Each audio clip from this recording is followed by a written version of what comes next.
Assalamualaikum warahmatullahi wabarakatuh. Perkenalkan, nama saya Siti Reski Rahayu, NIM 1057311218121, kelas AK21G, Fakultas Ekonomi dan Bisnis, Prodi Akuntansi.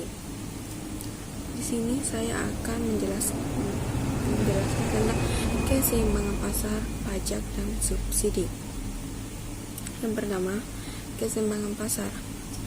Harga keseimbangan atau price equilibrium akan terjadi pada saat demand atau permintaan ketemu dengan penawaran atau supply.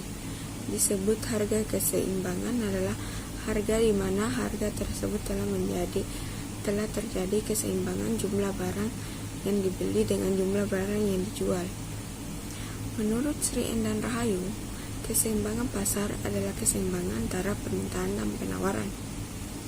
Menurut Sri Endan Rahayu, keseimbangan harga adalah harga yang dimana konsumen dan produsen sama-sama tidak ingin menambah atau mengurangi jumlah barang yang dijual atau dikonsumsi secara matematis. Hal ini ditunjukkan dengan persamaan sebagai berikut, yaitu QD sama dengan QS. Jika harga di bawah harga keseimbangan, terjadi kelebihan permintaan atau excess demand, karena permintaan akan meningkat dan penawaran akan berkurang. Sebaliknya, jika harga di atas harga keseimbangan, terjadi kelebihan penawaran atau excess supply, karena jumlah penawaran meningkat maka jumlah permintaan menurun.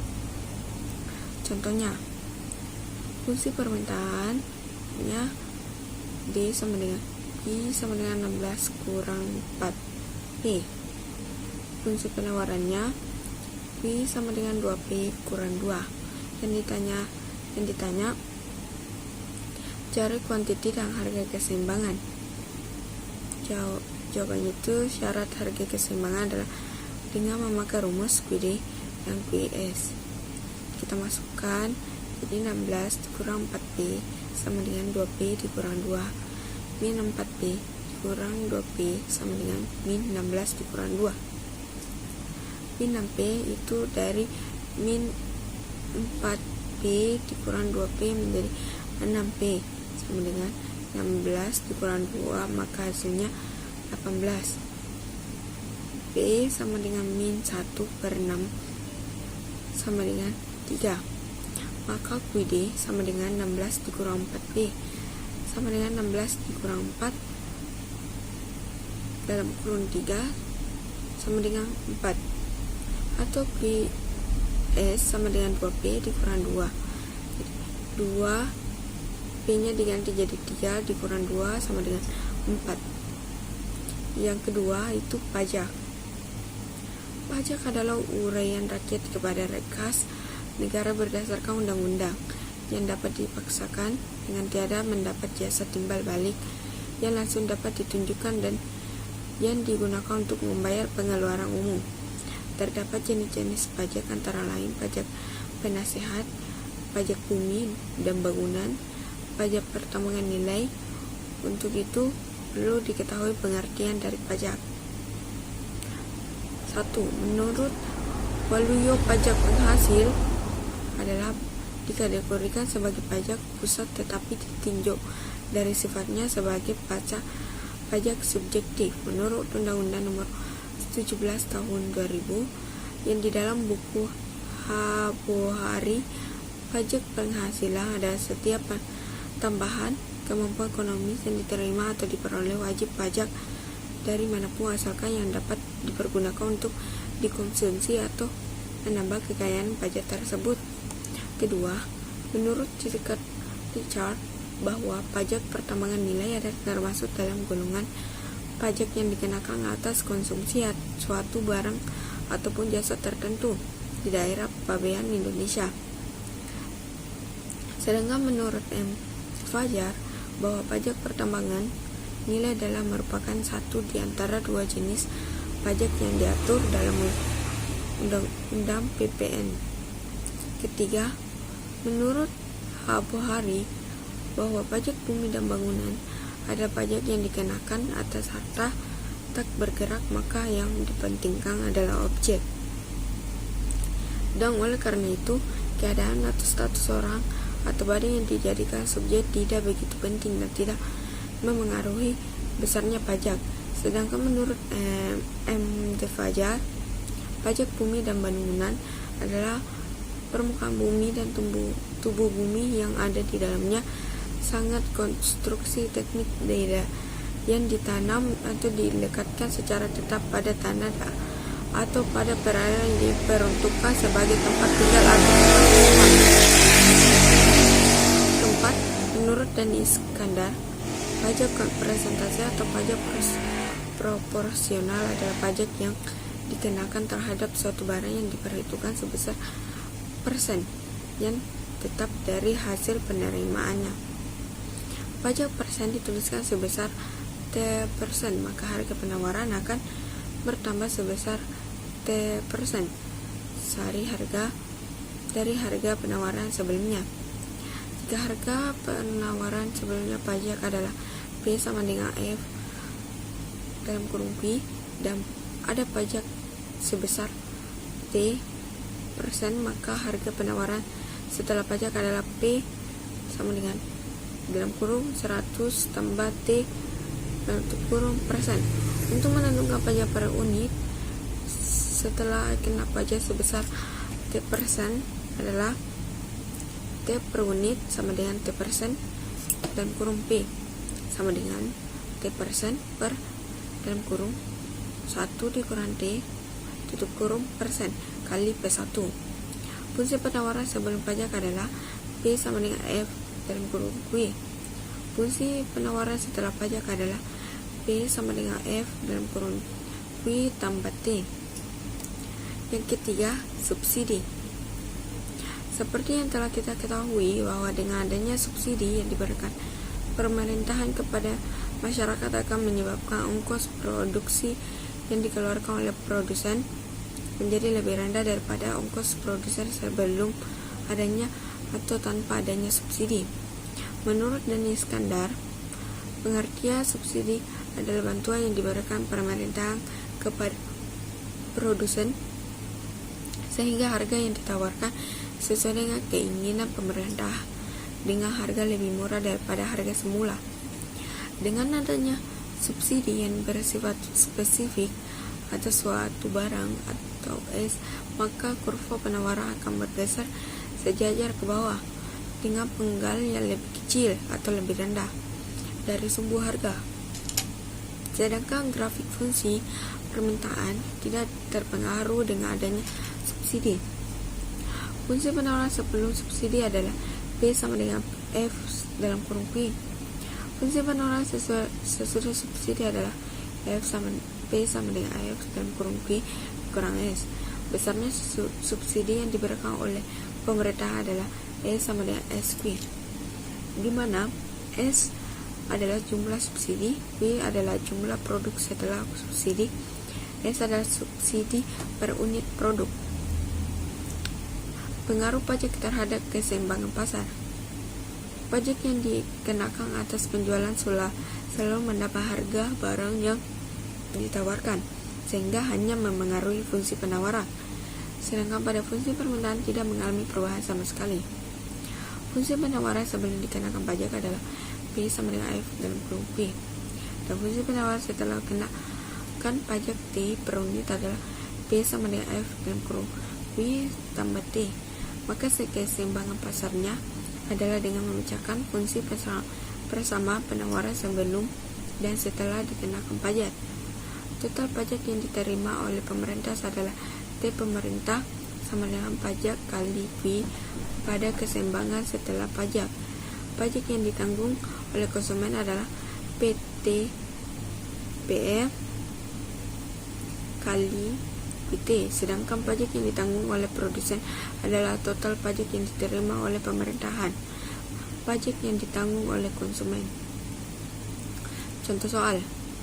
Jika fungsi permintaan akan beras dan fungsi penawaran akan beras yang diberikan sebagai berikut: PD sama dengan 12 dikurang Q dan PS sama dengan 2 tambah Q. Sedangkan pemerintah mengenakan pajak sebesar 4 setiap unit beras yang diproduksi. Tentukan A nilai keseimbangan pasar sebelum pajak. B. Nilai keseimbangan pasar setelah pajak. C. Total pajak yang dibayar oleh pemerintah. D. Besar pajak yang ditanggung oleh produsen. E. Besar pajak yang ditanggung oleh konsumen. Jawabannya tuh A. Dari soal yang telah dijelaskan dan diketahui, PD sama dengan 12 kurang Q. PS sama dengan 12 tambah Q. T sama dengan 4 36. Maka nilai keseimbangan sebelum pajak adalah PD sama dengan PS. PD-nya itu 12. Kita ini jadi 12 kurang Q sama dengan 2 tambah Q. Min 2 Q sama dengan min 10. Q sama dengan 5. Maka PD 12 kurang Q. 12 kurang 5 sama dengan 7. PS 2 tambah Q sama dengan 2 tambah 5 sama dengan 7. Jadi nilai keseimbangan pasar sebelum pajak adalah P adalah 7 dan Q adalah 5. B. Nilai keseimbangan pasar setelah pajak adalah PD sama dengan 12 kurang Q. PS 2 tambah Q.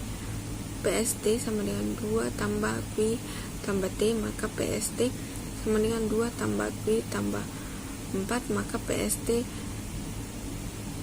tambah 6 tambah Q. Rumus keseimbangan pasar setelah dikenakan pajak adalah PD sama dengan PST. 12 dikurang Q sama dengan 6 ditambah QT. Min 2 Q sama dengan 6 dikurang 12. Q sama dengan 3. Maka PD 12 dikurang Q PST sama dengan 6 tambah QT. 12 dikurang 3 sama dengan 9 sama dengan 6 sama 6 ditambah 3 sama dengan 9. Jadi nilai keseimbangan pasar setelah pajak adalah P dan Q adalah 9 dan 3. C. Total pajak yang dibayar oleh pemerintah. T. Pajak kali Q pada keseimbangan pasar setelah pajak sama dengan 4 kali 3 sama dengan 12. D. Besarnya pajak yang diterima oleh produsen. T. Produsen sama dengan T pemerintah dikurang T konsumen sama dengan 12 dikurang 6 sama dengan 6. E. Besar pajak yang diterima oleh konsumen. T sama dengan dalam kurung PET dikurang P PE tutup kurung kali QT sama dengan dalam kurung 9 kurang 7 kali 3 sama dengan 6. Pengaruh subsidi terhadap keseimbangan pasar. Subsidi adalah bantuan yang diberikan pemerintah kepada produsen terhadap produk yang dihasilkan atau yang dipasarkan, sehingga harga yang berlaku di pasar lebih rendah sesuai dengan keinginan pemerintah dan daya beli masyarakat meningkat. Fungsi penawaran setelah subsidi adalah F sama dengan Q sama dengan P tambah S atau P sama dengan F dalam kurung Q kurang S. Keseimbangan pasar sebelum subsidi adalah QD sama dengan QDS atau PD sama dengan PS. Keseimbangan pasar setelah pajak adalah MPD sama dengan PSS. Subsidi untuk konsumen adalah SK sama dengan dalam kurung PD kurang PS kali QS. Subsidi yang diberikan oleh pemerintah adalah SG sama dengan S kali QS, dan subsidi untuk produsen adalah SP sama dengan S dikurang dalam kurung PD dikurang PS kali QS. Contoh, jika fungsi pemerintahan akan suatu komoditas adalah PD sama dengan 12 dikurang 2P, sedangkan besarnya fungsi penawaran PD sama dengan min 4 ditambah 2P, dan subsidi yang diberikan pemerintah adalah sebesar 2 setiap unit barang yang diproduksi. Pertanyaannya, A. Berapakah jumlah dan harga barang keseimbangan pasar sebelum subsidi? B. Berapa jumlah dan harga keseimbangan pasar setelah subsidi? C. Berapakah bagian dari subsidi untuk konsumen? D. Berapakah bagian subsidi untuk produsen? E. Berapa subsidi yang diberikan oleh pemerintah? Jawabannya A. Jumlah dan harga barang keseimbangan pasar sebelum subsidi. QD sama dengan QS. 12 dikurang 2P sama dengan min 4 ditambah 2P. Min 2P dikurang 2P sama dengan min 4 dikurang 12. P sama dengan 4, maka QD sama dengan 12 dikurang 2P sama dengan 12 dikurang 8 sama dengan 4. PS sama dengan min 4 ditambah 2P sama dengan min 4 ditambah 8 sama dengan 4. Jadi nilai keseimbangan pasar sebelum subsidi adalah P dan Q adalah 4 dan 4. B. Jumlah dan harga keseimbangan pasar setelah subsidi. PD sama dengan 12 dikurang 2P, maka PD min 1/2 QD tambah 6. PS sama dengan min 4 ditambah 2P, maka PS sama dengan 1/2 PS tambah 2, maka PD sama dengan PS 1/2 PD tambah 6 sama dengan 1/2 PS. PS itu sama dengan 6, maka PSS 1/2 PS tambah 2 kurang 2 sama dengan 3. Jadi nilai keseimbangan pasar setelah subsidi adalah P dan Q adalah 3 dan 6. C. Bagian dari subsidi untuk konsumen. SK sama dengan dalam kurung PD dikurang PS dikali QD. SK sama dengan 4 dikurang 3 dikali 6. SK sama dengan Q S kali S sama dengan 6 kali 2 sama dengan 12. D. Bagian dari subsidi untuk produsen. SB sama dengan S dikurang PD kurang PS dikali QS. SB sama dengan 2 dikurang 4 dikurang 3 dikali 2 sama dengan 6. E. Subsidi yang diberikan oleh pemerintah. SG sama dengan S dikali QS sama dengan 2 kali 6 sama dengan 12. Ya, itu tadi penjelasan dari saya tentang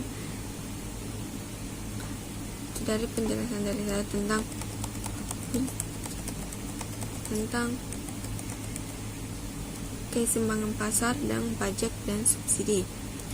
Mungkin masih kurang dari materi saya, mohon maaf. Sekian dari saya. Wassalamualaikum warahmatullahi wabarakatuh.